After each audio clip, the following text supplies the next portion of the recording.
Hello everyone. Today we'll talk about the problem island perimeter.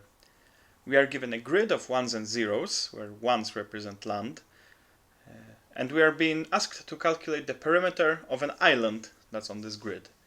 And we can assume that the island is connected and also that water is connected, assuming that outside the grid everything is water. What we can immediately notice is that for every tile of land, we'll simply add every side, so there are 4 sides, unless that side also neighbors with another land tile. So we add all of those, but not this one. For this one we add nothing, for this one we add all of those, and so on. And that is essentially the result, and that's all that we have to do in this task. And in essence, even those simplifications turn out not to be necessary. We can just calculate this for every land tile, and that will give us the correct answer. Here is an example solution. We have the standard boilerplate. Those are the directions we can go in, height, width.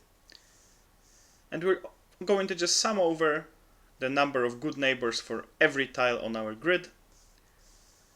And the number of good neighbors, if the given tile is water, then it's 0.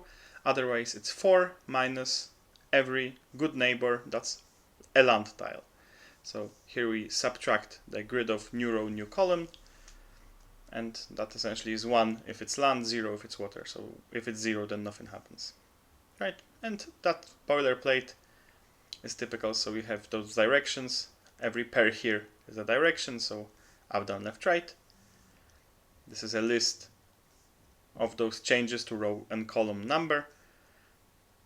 And we just go through all 4 of those, get the new row, new column, and calculate for it.